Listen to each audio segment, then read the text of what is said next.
It was a quiet, uneventful summer day when a family's peaceful trip to their grandfather's remote farm turned into a nightmare they would never forget. What was meant to be a weekend of relaxation quickly spiraled into a terrifying ordeal when a young boy disappeared without a trace for hours. When he was finally found, it wasn't relief that washed over the family, but cold dread. There he was, at the edge of the property, standing by an old swing that hadn't moved in years, gently pushing it back and forth, as if someone was sitting in it. And when asked who he was playing with, the boy's innocent reply sent chills down their spines. Jimmy. He took me all around the farm, and now we're playing. This story isn't just a tale of the unknown. It's a true, haunting account of what happens when something sinister attaches itself to the most innocent of souls. Was it an imaginary friend, or something much darker? Today, we explore the eerie details of a family's encounter with a presence they couldn't explain, a presence that left its mark on their lives forever.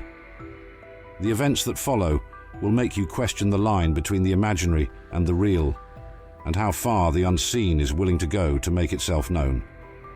As you listen to this disturbing first-person narrative, you'll feel the tension build, creeping into every word as the story unfolds. But before we dive deeper into the terror, make sure to like this video, subscribe to Sinister Stories, and share this tale with your friends. Believe me, you'll want to keep the lights on tonight. Their farm sat on the outskirts of a small town, far removed from the bustle of city life. It was old, ancient even, with a history that stretched back for generations. Weathered by time, its once vibrant paint had long since peeled away, revealing the grey, rotting wood beneath. The trees surrounding the property were tall and dense, their branches knotted together like skeletal fingers reaching toward the sky. During the day, the place seemed peaceful enough, though there was always an eerie stillness in the air. But at night, that stillness turned oppressive, like the darkness itself was alive and watching. The main house loomed like a silent guardian, its windows black and empty, reflecting nothing of the life inside.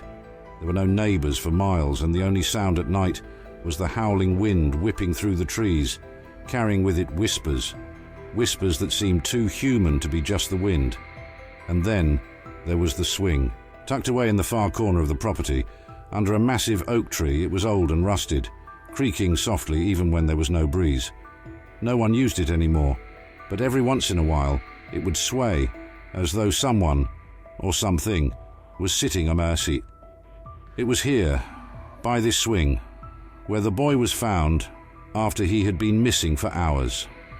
The sun was setting, casting long shadows over the field, and in that fading light, the swing moved on its own, ever so gently, as if a ghostly hand was giving it a push. The boy stood there, his back to the approaching family, his small hand gripping the rusty chain. The air was thick with an unnatural chill, the kind that crawls under your skin and makes your heart pound for no reason at all. As the family drew closer, they realized something was terribly wrong. This wasn't just a child playing by himself. This felt like a place where something ancient had awakened, something that didn't belong in the world of the living. It started small, so small that no one paid much attention at first. The air around the farm always felt heavier, but on this particular day it seemed different, colder, as if the warmth of the sun couldn't quite reach the ground. The animals, usually calm and docile, began to act strangely. The family dog, always playful and eager to explore, refused to go near the swing, barking at nothing and growling at empty spaces. Birds would suddenly scatter from the trees without any visible cause, and the once welcoming farmhouse began to feel more like a trap, its walls pressing in tighter with each passing minute. Then came the sounds, soft at first, barely perceptible, a faint creaking, like the slow sway of an old door. But there were no doors moving. The wind didn't seem strong enough to make the swing move, yet late at night they would hear it.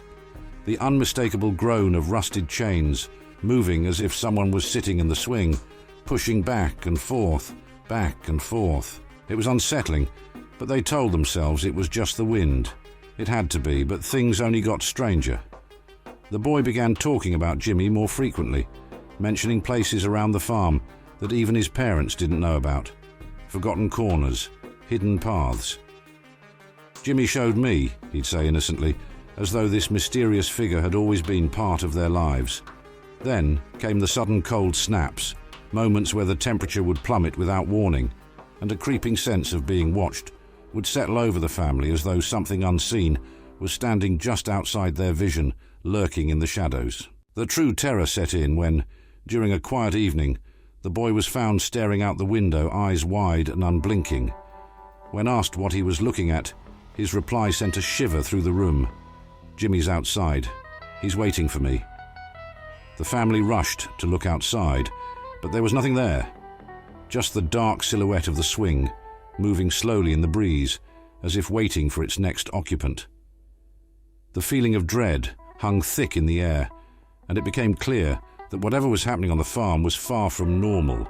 Something had changed, and the presence of Jimmy was only the beginning. The tension within the family grew unbearable. They couldn't ignore the strange occurrences any longer. The boy's frequent mentions of Jimmy unnerved everyone, and the unexplained events around the farm only heightened their fear.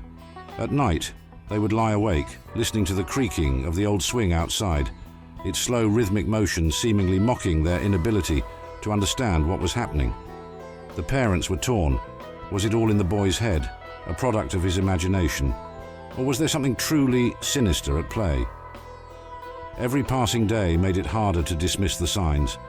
The chill in the air, the eerie silences, the animals' strange behavior, all pointed to something far beyond the natural. The boy himself seemed caught between two worlds. On one hand, he was still their son, innocent, playful, but on the other, he had changed. He would disappear for hours, only to be found in the farthest corners of the property, standing still, staring off into the distance as if in a trance. When questioned, he would calmly say, "Jimmy wanted to show me something." His voice had an eerie detachment, as though the boy they knew was slipping away, replaced by someone or something else. The parents faced a terrible decision. Should they confront the growing darkness, the unseen presence that had latched onto their son, or should they flee, leaving behind the farm and everything they had ever known? The thought of abandoning the farm, a place that had been in the family for generations, was almost unbearable. But so was the idea of staying. The father, ever the rational one, argued that it was all just a phase, a child's imaginary friend gone too far. But the mother felt the cold fingers of fear gripping her heart. She knew there was something terribly wrong, something darker than they could comprehend. Their internal conflict reached a boiling point one night, when the boy vanished again. Desperation filled the air as they searched the house and the surrounding woods. Panic set in when they found the back door ajar, swinging gently as if someone had just stepped through it. They called his name over and over, their voices echoing into the night, but there was no response, just the soft creak of the swing, moving on its own in the distance. Finally, they found him, standing by the swing with a vacant expression, his eyes unfocused. He turned to them slowly, almost mechanically, and said in a chilling whisper, "Jimmy wants me to stay with him." In that moment, the family knew they were dealing with something beyond their control. The fear was palpable, and the decision had to be made. Would they confront whatever was lurking in the shadows, or would they leave the farm behind, taking their son far away from the grip of Jimmy? But deep down, they feared it might already be too late, that whatever had claimed their son wasn't bound to the farm, and the terror might follow them wherever they went. The night the family decided to confront the unknown, the atmosphere at the farm was different, heavier, darker. The air was so cold it cut through their skin like knives, despite it being the middle of summer. A thick fog had rolled in, covering the fields in a suffocating blanket of white, but the swing was still visible, standing out like a beacon of dread. The boy, pale and quiet, stood next to it, his small hand resting on the rusted chain.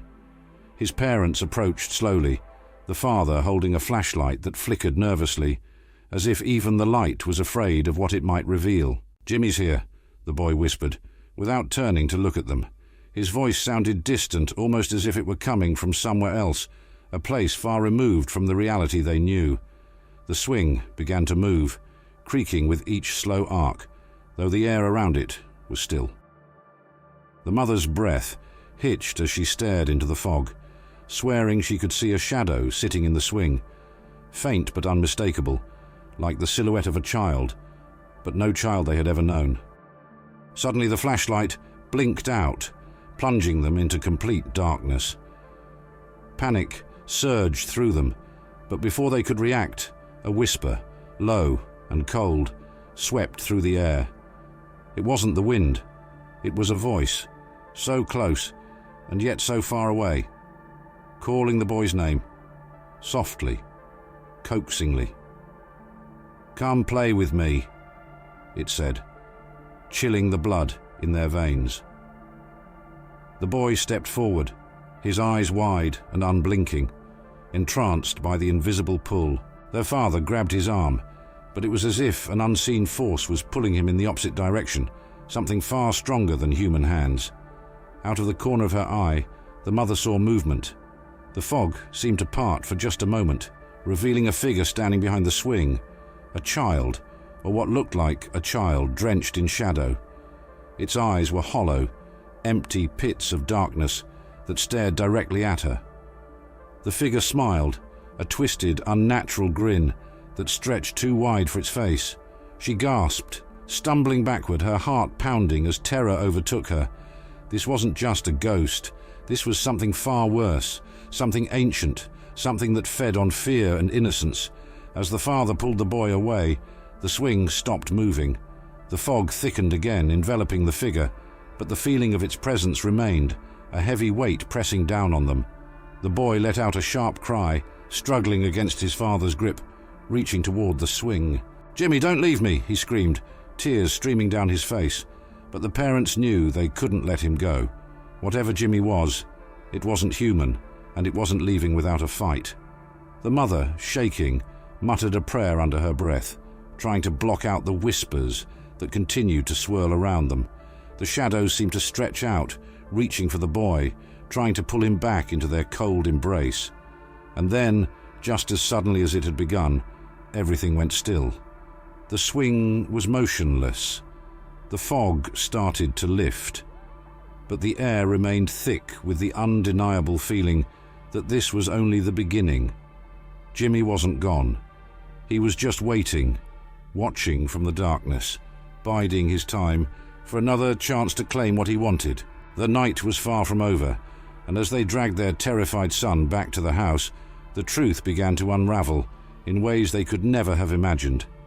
The boy, trembling and pale, muttered incoherent words under his breath, talking about places he had never been, things he should not have known. "Jimmy, he's been here forever," he whispered. "He showed me the graves. He said, 'One is mine.'" His voice was detached, hollow, and his eyes, once filled with life, now seemed distant, as if something else had taken root inside him. The parents, now consumed by fear, couldn't shake the feeling that something far more malevolent was lurking beneath the surface. As they reached the house, the father frantically rummaged through old family documents, hoping to find some explanation for the horror they were living. And then he found it. An old forgotten ledger, buried deep in the attic, filled with the names of those who had lived on the farm long ago. His hands trembled as he read the final entry. James, age 7, died 1913. Suddenly, everything made sense, and nothing did. Jimmy wasn't just an imaginary friend. He was real. A boy who had once lived on the farm and died under mysterious circumstances over a century ago. But how and why was he still here, still clinging to their son like a shadow that wouldn't let go? As they pieced together the fragmented history, they learned of a tragedy that had been buried along with the past. James had disappeared one summer evening, much like their son, only to be found days later in the woods by the swing, lifeless, his eyes staring into nothing. No one knew what had happened to him, but after that the farm had been abandoned for years, until now. The revelation hit them like a wave of ice-cold terror. Jimmy wasn't just some harmless spirit. He was trapped, and he wanted something, someone, to take his place. The boy, their son, had been chosen. The realization that their child had been marked by this restless, vengeful spirit left them frozen with fear. The swing, the whispers, the cold, everything pointed to one horrifying truth. Jimmy wasn't playing. He was hunting. But there was more. As they dug deeper into the farm's cursed history, they discovered an even darker secret. Jimmy's death had been no accident. There had been rumors, whispers among the townspeople of a ritual gone wrong, a desperate attempt by the boy's parents to cheat death. They had summoned something from the shadows, and in doing so they had sealed their son's fate. Now, over 100 years later, that same dark force still lingered, waiting for another innocent soul to claim. Their parents, filled with dread, realized that the entity controlling Jimmy was far more powerful and ancient than they had imagined. It had been feeding on the fear and innocence of children for generations, using the farm as its hunting ground. And now, their son was next. The horror of this revelation settled over them like a suffocating weight, and they knew they had little time. The swing, the graves, the whispers in the wind. It was all part of a cycle, a curse that had to be broken. But how? Their only hope was to confront the source of the evil, to face whatever it was that had taken hold of their son and refused to let it take him. But as they prepared to face the darkness, they couldn't help but wonder, would they be strong enough? Or would they too become just another name in the farm's long, cursed history? The final confrontation was coming, and the terror was far from over. The night of the final confrontation was like no other. The air hung thick and heavy, the oppressive darkness swallowing the farm in a silence so deep it felt like the world itself was holding its breath. The parents, terrified but determined, knew they couldn't run any longer. They had to face what was haunting their son, or risk losing him forever. Armed with nothing but their will to protect him, they ventured into the woods, where the swing sat ominously, its rusted chains swaying in a wind they couldn't feel. The boy stood nearby, silent and still, staring into the void, as if awaiting orders from something unseen. As they approached, the whispers returned, louder and more insistent than ever before. The mother clutched her son's hand, her heart pounding in her chest as a figure began to materialize in the fog. It was Jimmy, or what was left of him. The shadowy figure of a child, eyes dark and hollow, grinning with an unnatural smile that stretched too wide. His form was faint, flickering like a dying light, but the cold malevolence that radiated from him was palpable. He wasn't just a lost soul. He was the vessel of something far older and far darker. The father stepped forward, his voice shaking as he demanded that Jimmy let their son go. But Jimmy only smiled wider, tilting his head in a way that made the parents' skin crawl. "He's mine now," the voice said, though it wasn't Jimmy's. It was deeper, ancient, like the sound of the earth itself, groaning under the weight of something buried long ago. The boy began to walk toward the swing, his eyes vacant, as if in a trance. And for a moment, the parents feared they had already lost him. Desperation filled the air as the mother screamed for her son to stop, but her voice was swallowed by the night. The father, now frantic, rushed forward to grab the boy, only to be knocked back by an unseen force. The ground beneath the swing seemed to shift and crack, as if the earth itself was opening up to reveal something long buried, a dark, gaping hole that stretched down into an abyss. And in that moment, they realized the horrifying truth. The swing was more than just a relic of the past. It was a gateway, a trap. Jimmy stepped closer to the boy, his shadowy form reaching out. But before he could touch him, the mother threw herself between them, shouting a desperate plea. For a moment, everything stopped. The air, the whispers, even the movement of the swing. And then, Jimmy's form flickered violently, his smile faltering as a look of anguish crossed his hollow face. He screamed, a high-pitched wail that echoed through the woods, shattering the silence. The force holding the father back suddenly vanished, and he lunged forward, pulling his son away from the swing, just as the ground beneath it collapsed entirely. The shadow of Jimmy vanished into the dark pit, the swing falling with him, swallowed by the earth. The fog lifted and the whispers ceased, but the terror remained, clinging to the air like a lingering stench. The family stood in stunned silence, their son in their arms, trembling but alive. The ground where the swing once stood was now an empty void, as if nothing had ever been there. But they knew the truth. Jimmy was gone, but the entity that had controlled him was still out there, lurking in the shadows, waiting for another chance. They left the farm that night, never to return. The boy, though physically unharmed, was forever changed. His eyes held a haunted look, and he rarely spoke of what happened. But sometimes, in the dead of night, he would wake in a cold sweat, whispering Jimmy's name. The parents, too, could never escape the feeling that something was still watching them, following them from the farm. The curse wasn't broken. It had only been delayed. In the end, the family survived. But they knew that the evil that had claimed Jimmy would find a way back. The farm remained abandoned, a place whispered about in town, where no one dared to go. And as they moved on with their lives, they couldn't shake the feeling that the terror wasn't truly over. It never would be. The shadows had marked them, and one day they feared they would come calling again. In the days following their escape from the farm, the family tried to return to normalcy, but the shadows of that night clung to them like an invisible weight. The boy, once full of life, was now withdrawn, his laughter replaced with long, unsettling silences. He refused to talk about Jimmy, but every so often he would wake in the middle of the night, wide-eyed and trembling, whispering to the darkness. "He's still here," he would say, his voice barely audible. The parents would comfort him, but deep down they feared he was right. They had left the farm behind, but the feeling of being watched never truly left them. It was subtle at first, shadows lingering a bit too long in the corners of rooms, the faint creaking of floorboards at night, as if someone was moving just out of sight.